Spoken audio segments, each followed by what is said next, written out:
दोनों टीमों के कप्तानों ने कल प्रेस कॉन्फ्रेंस भी की, तैयारियों के हवाले से भी आगाह किया और जो अहमदाबाद में प्रैक्टिस सेशंस थे वो भी मुनक्किद किए गए। मिचेल सेटनर जो कि न्यूजीलैंड को पहली मरतबा फाइनल में लेके गए, उनका कहना है कि उससे उन्हें कुछ फ़र्क नहीं पड़ता है कि किसके दिल टूट रहे हैं, कितने करोड़ लोग मायूस होंगे।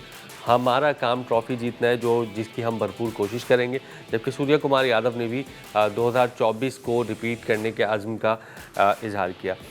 क्या दोनों कप्तानों ने ये भी आगे जाकर सुनेंगे, लेकिन रोज़ाना की तरह कामरान मुज़फ़्फ़र हमारे साथ मौजूद हैं। उनसे गुफ्तगू का आगाज़ करते हैं। क्या कहेंगे कामरान भाई, बड़ा मैच है, बड़ी टीमें हैं दोनों, मतलब आप ये कह सकते हैं कि टूर्नामेंट की दो बेस्ट टीमें, एक तो साउथ अफ्रीका भी थी, तीन बेस्ट टीमें थी जिसमें से दो जो है वो फाइनल में आ गई। तो मैच कैसा होता देख रहे हैं, पहले तो ये बताएं, वन साइडेड होगा, इंडिया डोमिनेट करेगा, न्यूजीलैंड डोमिनेट कर सकता है अहमदाबाद की कंडीशंस को मद्देनज़र रखते हुए, या फिर एक अच्छा मैच देखने को मिलेगा?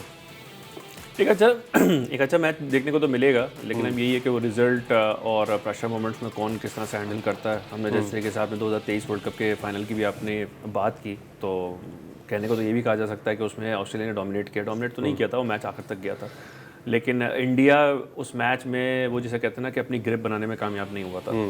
और वो जो सिचुएशन थी वो यही थी कि थोड़ी स्लोइश पिच के ऊपर खिला दिया गया था, क्योंकि इंडियन टीम की एक वीकनेस ज़रूर नज़र आई है, वो ये है कि जितनी तेज़ भी पिच आप बना लें, जितनी हाई स्कोरिंग मैच होगा उसमें इंडिया के चांसेस बढ़ जाते हैं।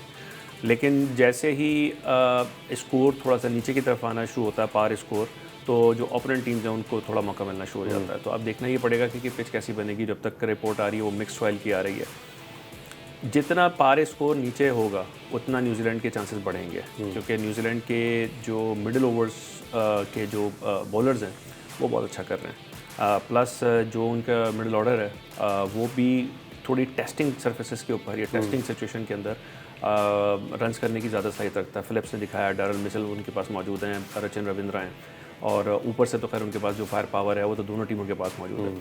तो मुझे लगता है मैच अच्छा होगा, और मेरी फीलिंग है कि शायद न्यूजीलैंड। कहा जा रहा है कि कल बड़ी पिच पे बड़ी बात हो रही है, कहा जा रहा है कि जो रेड सॉइल था उसके साथ कुछ मिलाया गया, ब्लैक सॉइल है, उसका कोई मिक्सचर करके जो है वो पिच बनाई जा रही है। क्योंकि एक चीज़ तो जो रेड सॉइल था वो मुंबई में आई थिंक यूज़ हुआ था, वहाँ पे बहुत ज़्यादा उसको सपोर्ट किया था इंडिया को। तो यहाँ पे थोड़ा सा लगता है कि थोड़ा सा स्कोर मुंबई से नीचे आएगा, तकरीबन 180-190 के करीब, क्योंकि मिक्सचर है। स्कोर नीचे आएगा, लेकिन अभी तक जो हमने पिछले मैचेस यहाँ पे देखे हैं, तो जो इस वर्ल्ड कप में अगर देखें तो 6 मैचेस हुए, जिसमें 4 जो है वो टीम पहले बैटिंग करने वाली टीम जीती है। सिर्फ 2 मैचेस में जो है वो चेज़ हो पाया, और वो भी उस वक्त जब ये स्कोर 175-176 था। अब बाकी मैचेस में जहाँ पे मिनिमम 185 से ऊपर स्कोर हुआ है, तो उसको चेज़ करना बहुत मुश्किल हुआ है। साउथ अफ्रीका 213 रन बना के जीती थी, 187 रन बना के साउथ अफ्रीका अफगानिस्तान के अगेंस्ट टाई हुआ था मैच। तो इस तरह से फिर इंडिया 193 रन किए थे उन्होंने। तो ये जो सरफेस है यहाँ पर, जो भी टीम पहले बैटिंग करेगी उसको 180-190 तक जाना पड़ेगा, और 180-190 लग जाता है तो फिर मैच बहुत कांटे का हो सकता है। उससे नीचे शायद इतना ज़्यादा मतलब चेजिंग आप कह रहे हैं कि 180-190 हो तो चेज करना मुश्किल होगा दूसरी टीम के लिए, या 200 से ऊपर गया तो मुश्किल हो सकता है। 180-190 यहाँ पे पार ही लग रहा है।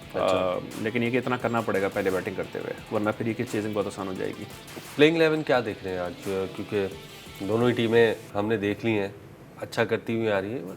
कुलदीप का कोई इंजरी का इशू है, या फिर वरुण चक्रवर्ती को खिलाए जा रहे हैं, वो एक्सपेंसिव साबित हो रहे हैं हर मैच में, लेकिन उसके बावजूद कुलदीप को नहीं खिला रहे?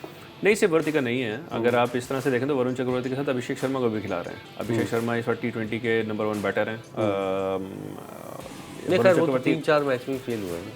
वरुण चक्रवर्ती भी सिर्फ सुपर 8 में फेल हुए हैं, उससे पहले नहीं हो रहे थे, क्योंकि एक हर किसी का एक पैसेज आता है हर बॉलर का, और ख़ासकर जब कोई बॉलर अच्छा कर रहा होता है तो फिर एक टाइम आता है जब ओपोनेंट्स ये फील करते हैं कि यार अब इससे बच के खेलने में कोई फायदा नहीं, इन पर अटैक करो, इनका कैरेक्टर चेक करो। जैसे मिसाल के तौर पे अब हर बॉलर बुमराह नहीं होता कि जिस पे आप अटैक करेंगे तो फिर उसके पास काउंटर अटैक भी मौजूद हो या आपको विकटें पड़ जाएँ, क्योंकि बहुत सारी टीम्स बुमराह के ऊपर भी अटैक करने की कोशिश करती हैं, कामयाब नहीं रहती। वरुण चक्रवर्ती का मसला ये है कि वरुण चक्रवर्ती की एक टेंडेंसी जो ओपोनेंट्स हैं उन्होंने वो थोड़ी सी पकड़ ली है, तो उसको खिला सकते हैं कुलदीप को, लेकिन मुझे लगता नहीं है कि फाइनल में शायद खिलाएं। बिल्कुल लगता है यही है कि एक सेम प्लेइंग 11 के साथ जो है वो इंडिया जाएगा। न्यूजीलैंड का भी ऐसा ही लगता है। प्रोग्राम में शामिल करते हैं एक ब्रेक के बाद वापस आते हैं। प्रोग्राम में एक मरतबा फिर खुश आमदीद। और जिस तरह कामरान ने कहा ब्रेक से पहले कि जसप्रीत बुमराह को अटैक करने की कोशिश करती हैं टीमें, लेकिन कामयाब नहीं हो पाती हैं। ऐसा क्या उनके अंदर एक चीज़ है कि टीमें जाती हैं अटैक करने के लिए और कामयाब नहीं हो पाती हैं? मतलब ऐसी काउंटर अटैकिंग के लिए क्या चीज़ें उनके पास मौजूद हैं? आप उनको शुरू में लाते हैं वो अच्छे बॉलर हैं, आप उनको मिडिल में लाते हैं वो अच्छे बॉलर हैं, डेथ में लाते हैं, कोई कमाल है उनकी बॉलिंग। मतलब क्या खाते क्या है, क्या करते हैं ऐसा बॉलर? मुझे नहीं लगता अभी राइट नाउ दुनिया की क्रिकेट में कोई है। नहीं, बिल्कुल जसप्रीत बुमराह इस वक्त बहुत आगे हैं बाकियों से, और इनफैक्ट वो ऑल टाइम बॉलर्स में से पेसर्स में नहीं, उनके ये जब करियर ख़त्म होगा, अभी भी तो उनका करियर जारी है, तो वो अपना वो इस्टेब्लिश कर चुके हैं। क्या करते हैं, क्या डिफरेंस है बाकी उसमें? देखें, चाहे बॉलर्स हों या बैटर्स हों, क्रिकेट की फील्ड में जो मोस्ट इंपॉर्टेंट चीज़ होती है, जो अक्सर औकात आपकी एकेडमीज़ में या जो आपकी ट्रेनिंग्स में बहुत चीज़ वो मिस होती है, वो एंटिसिपेशन है। क्योंकि आपके पास स्किल सारी की सारी हों, औजार आपके पास सारे के सारे हों, लेकिन आप एज ए बैटर अगर बॉलर को एंटिसिपेट ना कर पाएँ कि ये क्या करने वाला है नेक्स्ट, और ये स्क्वाड भी आ गया, तो स्क्वाड मतलब जसप्रीत बुमराह तो वन मैन स्क्वाड है, और उनकी सबसे जो ना एंटिसिपेशन बहुत अच्छी होती है कि इस टाइम के ऊपर बैट्समैन क्या करेगा, वो क्या करना चाह रहा है इस वक्त, क्या वो चीज़ है, और इसको मैं किस तरीके से काउंटर कर सकता हूँ। प्लस स्किल सेट, यॉर्कर जो है, फिर आपके पास ये होना चाहिए कि कुछ लोग जो है रीड अच्छा कर लेते हैं लेकिन एग्जीक्यूट नहीं कर पाते।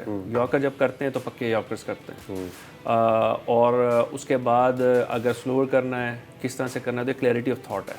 तो अपने लिए उन्होंने काम आसान किया हुआ है। यही हम बैटिंग में भी देखें, विराट कोहली की अगर हम बात करते थे, जावेद, और थोड़ा ऐसा भी होता है कि जब एक बॉलर बहुत लंबे अरसे से अच्छी क्रिकेट खेलता हुआ आ रहा होता है, अच्छी परफॉर्मेंस देता हुआ आ रहा है, तो दीगर टीमों पर थोड़ा सा एक मेंटली भी प्रेशर हो जाता है कि यार इसको, वो इसी वजह से बनता है ना कि देख रहे हैं बाकियों पे तो हम प्रेशर डालेंगे तो वो टूट जाएंगे, लेकिन यहाँ ये है कि ये अगर हम एक्स्ट्रा प्रेशर इनके ऊपर डालते हैं तो इनको अपॉर्चुनिटी मिल जाएगी। जैसे पाकिस्तान इंडिया के मैच में शाहजादा फरहान ने अटैक करने की कोशिश की तो पांड्या के ऊपर की, फिर उसने कोशिश की थी, साइम अयूब ने कोशिश की थी, बाहर निकल के पहली गेंद के ऊपर अटैक करने की कोशिश की थी, लेकिन अगली ओवर के ऊपर आउट हो गए। तो ये उनका कैरेक्टर है। हतमार ने करने की कोशिश की, ये उनका कैरेक्टर है। बिल्कुल, बहुत ही ज़बरदस्त इस वक्त बॉलर हैं वो। प्रोग्राम में शामिल करते हैं ब्रेक के बाद वापस आते हैं। प्रोग्राम में एक मरतबा फिर खुश आमदीद, और बड़े फाइनल के आज प्रीव्यू कर रहे हैं। न्यूजीलैंड की टीम और भारत की टीमें आज मद्दे मुकाबिल होंगी। तफसीली बात की एक जो 2-3 चीज़ें हैं कि कहाँ पर न्यूजीलैंड की टीम फंस सकती है, कहाँ पर इंडिया की टीम फंस सकती है, क्या क्या उन्होंने अभी तक टूर्नामेंट में मिस्टेक्स की हैं। बहुत सारी चीज़ें मुझे लग रहा है आज आपने निकाली हुई हैं। तो कहाँ पर आपको लगता है कि भारतीय टीम जो है वो वीक जोन में चली जाती है, ये हम या वहाँ पर जाकर उनको अटैक करें तो वापसी का कोई रास्ता उनके पास नहीं होता है, या फिर न्यूजीलैंड की कोई वीकनेस आपको नज़र आई है पूरे टूर्नामेंट? देखिए, इंडिया की जो एक मेन जो उनकी बैटिंग की एक कैरेक्टरिस्टिक नज़र आ रही है, जो पिछले मैच में उन्होंने यूटिलाइज भी की थी शिवम दुबे के ऊपर भेज के, वो लेफ्ट हैंड बैटर्स की थी। न्यूजीलैंड अब तक इस टूर्नामेंट में लेफ्ट हैंड बैटर्स के अगेंस्ट में सबसे अच्छी इकोनॉमी रेट न्यूजीलैंड की है। अच्छा। इनके पास एक वीकनेस ये है कि इनके पास लेफ्ट आर्म पेसर नहीं है, ट्रेंट बोल्ट इनके पास नहीं है, उन जैसा बॉलर कोई नहीं है, लेकिन जो लेफ्ट हैंडर्स को जिन्होंने बॉलिंग की है वो 7.8 की इकोनॉमी से की है। अच्छा। जो बाकी टीमों से काफ़ी बेहतर है। तो ये एक अच्छा मैचअप बनेगा, जो देखना पड़ेगा कि ये किस तरह से बॉलिंग करते हैं, क्योंकि अभी तक तो ये हुआ है ज़्यादातर जो बाकी टीम्स के अगेंस्ट में जो इंडिया के लेफ्ट हैंडर्स हैं उन्होंने बहुत अटैकिंग बैटिंग की है। तो ये एक मेजर चीज़ बनती है। फिर उसके बाद राइट आर्म फिंगर स्पिनर्स के अगेंस्ट वही जो चीज़ है कि इनके पास लेंथ फ्लिप्स मौजूद हैं। इंडिया को अपना जो सेटल्ड ओपनिंग पेयर तोड़ना इस वजह से पड़ गया कि हर टीम मुसलमान अली आगा ने स्टार्ट किया था, और जो राइट आर्म फिंगर स्पिनर थे उनसे उनको मुश्किल होना शुरू हो गई थी। तो ये वो जगह है। फिर मिडिल ओवर्स में जो न्यूजीलैंड की जो बॉलिंग है वो टूर्नामेंट सबसे बेहतरीन है। जिस तरीके से वो चोक करते हैं और जो उनकी प्लेसमेंट है और जो बॉलिंग प्लान्स हैं, Santner one of the best bowlers in the world. जिस तरीके से हम बुमराह की बात कर रहे हैं तो वाइट बॉल क्रिकेट में सैंटनर से ज़्यादा कंट्रोल वाला बॉलर नहीं है कोई भी। स्पिनर की अगर हम बात करें तो वहाँ पे क्या इंडिया उसको ओवर अटैक करने जाएंगे? सचिन रविंद्रा बहुत अच्छी फॉर्म के अंदर हैं, वो कोई 11 विकेटें ले चुके हैं, तो इन बॉलर्स को अटैक करने जाएंगे फिलिप्स जो है वो राइट आर्म फिंगर स्पिन है, वो अगेंस्ट जा रहे होंगे, उसके अगेंस्ट वैसे ही 117 का ही स्ट्राइक रेट है इंडिया का। तो ये वो जगह हैं कि अगर इंडिया ओवर अटैक करने के लिए गया तो न्यूजीलैंड के पास पूरी पोटेंशियल है कि वो इंडिया की 3-4 विकेट लेके उनको पीछे कर सके। पूरे टूर्नामेंट में स्ट्रगल किया है अभिषेक शर्मा ने, मतलब जिम्बाब्वे के खिलाफ 150 है, बाकी पूरे टूर्नामेंट में 3-4 0 हैं और मतलब डबल स्कोर भी नहीं किया उन्होंने। आप समझते हैं कि ओपनिंग चेंज हो सकती है, उनको नंबर 3 पे लाके ईशान को ओपनिंग करा दें? ऐसा नहीं है, क्योंकि देखिए ये वही चीज़ है कि ये कॉन्फिडेंस काफ़ी अर्से से चला आ रहा है। और अगर इंडिया को प्रॉब्लम ये ना होती कि ईशान किशन और अभिषेक दोनों लेफ्ट हैंडर्स हैं और राइट हैंडर्स उनको फंसा रहे हैं, तो ये चेंज भी नहीं करते। ये तो इन्होंने टैक्टिकली चेंज किया कि आप संजू सैमसन को राइट हैंडर को ला के जो ऑफ स्पिनर वाला ऑप्शन था उसको हटाने की कोशिश की है, लेकिन उसके बावजूद भी टीम्स कर रही हैं बॉलिंग। और जैसे ही अभिषेक शर्मा का वो एक वीक स्पॉट उन्होंने पकड़ा हुआ है, लेकिन इंडिया मेरा नहीं ख्याल कि इस मैच में वो उस दिन मैं ये भी सोच रहा था, ठीक है सलमान अली आगा ने आउट किया था अभिषेक शर्मा को, लेकिन उसके बाद ईशान किशन थे नीचे दुबे थे, 2-3 लेफ्ट हैंडर है उनके, तो एक ही ओवर कराया उन्होंने। अगर ईशान किशन को भी 1-2 ओवर कराते हो सकता है उनको भी निकाल देते हो। देखिए ये लिमिटेड, या फिर आप देखिए ना, एक तो होता है आप प्लान करके आए हो वही एग्जीक्यूट करोगे, एक होता है कि आपको प्लान में सक्सेस मिल गई हो तो आप उसको कंटिन्यू भी तो रख सकते हैं ना। ऐसा तो नहीं है कि मैं तो वही सलमान अली आगा को और उसको अभिषेक शर्मा को आउट करने आया था, अब मेरा काम खत्म हो गया। नहीं, देखिए उसमें फ़र्क होता है ना कि कभी कभार आपको चीज़ें ओवरडू नहीं करनी होती, क्योंकि पार्ट टाइम बॉलर होता है। वहाँ तक तो बात सही थी कि आपने कर ली, जो आपके मेन स्पिनर्स हैं आपकी बात उसी के ऊपर जाएगी। अभिषेक शर्मा की अगर आप मार्करम को देख लें, मार्करम ने अगर विकेट दिखा दी तो फिर आगे जो है वो और ओवर्स मार्करम ने भी नहीं किया था। चले साउथ अफ्रीका और पाकिस्तान ने तो एक स्पिन के ज़रिए भारत की जो ख़तरनाक ओपनिंग है उसको रोकने की कोशिश की। न्यूजीलैंड आज क्या करता है, क्या वो हिकमत अमली अपनाता है, देखना पड़ेगा। थोड़ा ही टाइम बाकी है फाइनल के अंदर। क्या होगा, पाकिस्तान और बांग्लादेश की टीमें वनडे सीरीज़ खेलने जा रही हैं। पाकिस्तान की टीम जो है वो बांग्लादेश ढाका पहुँच चुकी है, इस पर भी बात करते हैं ब्रेक के बाद। ब्रेक के बाद एक मरतबा फिर खुशामदीद। और क्रिकेटिंग जो दुनिया है वो इस वक्त 2026 के वर्ल्ड कप में ही फंसी हुई है, लेकिन हम जो है वो 2027 की सबसे एडवांस टीम है हमारी। 2027 की हमने वर्ल्ड कप की तैयारी जो है वो शुरू कर दी है। इसको आप तंज भी समझ सकते हैं या कुछ भी समझ सकते हैं। पाकिस्तान की टीम जो है वो ढाका पहुंच गई है और 3 वनडे मैचेस की सीरीज़ होगी। और क्या कहा मोहम्मद रिजवान ने, जो कि सीनियर बैट्समैन है पाकिस्तान टीम के, रवानगी से पहले मीडिया से बातचीत कर रहे थे, उन्होंने क्या कहा वो भी सुनते हैं और पाकिस्तान बांग्लादेश की सीरीज़ पर बात करते हैं उसके बाद। कि यार अब अगर T20 की परफॉर्मेंस है, ODI से प्लेयर बाहर है, मगर मेरे ख्याल से अगर इसका जवाब आपको बेस्ट सिलेक्शन कमेटी दे सकती है कि उनकी किस सोच पे इन्होंने ये चीज़ें करके दी हुई है। डिफ़िकल्ट चीज़ें हमारे मुल्क में आसान नहीं है, क्योंकि अगर हम समझते हैं कि क्रिकेट हमें वो चीज़ें अता फरमाए जो हम उससे चाह रहे हैं, तो उसके लिए टाइम देना पड़ेगा उसको। मतलब ऐसे नहीं है क्योंकि लंबा टाइम देना पड़ेगा। एक्सपेक्टेशन बिल्कुल हमारी हाई है हमारी कौम के हमसे, और हमारे पास हमारी कमी बेशी है एज ए प्लेयर, हमारी कमी बेशी है कि बहुत सी चीज़ों में, प्रोफेशनलिज्म में, अवेयरनेस में हम इसको बिल्कुल टारगेट करेंगे, छोड़ेंगे नहीं अपने हमारी जो भी चीज़ें हैं। मगर हमारी कौम को इन चीज़ों की भी देखनी चाहिए कि मुल्क के हालात भी कैसे हैं। कह रहे मुल्क के हालात कैसे, इससे टीम का क्या ताल्लुक है? क्योंकि बोर्ड भी मुल्क के अंदर आता है ना। हाँ, तो वजीर दाखिला भी चेयरमैन है इस वजह से? नहीं, मैं सवाल ये है कि ये आपने जो रिजवान का इंटरव्यू चलाया, क्या ये ऑफिशियल पीसीबी ने ये इंटरेक्शन करवाई थी? जी जी। अच्छा, पीसीबी ने जब लोग वहाँ मौजूद थे, मैं लोगों को जो सुनने वाले हैं उनकी नॉलेज के लिए कि पीसीबी ने इनको भेजा कि ये इंटरेक्शन के लिए, लेकिन रिजवान को क्यों भेजा? फिर किसको भेज? रिजवान तो ना कप्तान है ना वाइस कप्तान है। नहीं आ रहे, चाह रहे होंगे शाहीन शाह अफरीदी। मैं इसी तरफ आ रहा हूँ कि भाई आप अरबाब इख्तियार को कब लाएंगे माइक पे? ना आपके सिलेक्टर माइक पे आते हैं। जो इम्पोर्टेंट, जब ऐसी कोई सिचुएशन होती है उसमें आपके जो भी अरबाब इख्तियार हैं वो गायब हो जाते हैं। एक सलमान अली आगा है जो बहरहाल आप उसको ये कह सकते हैं कि वो सलमान अली आगा और माइक हसन आके फेस करते हैं। बाकी सिचुएशंस के अंदर वो किसी और को भेज दें, 10 उनके में इख्तिलाफ होंगे, लेकिन वो आके फेस करते हैं, चाहे जवाब जैसे भी दें।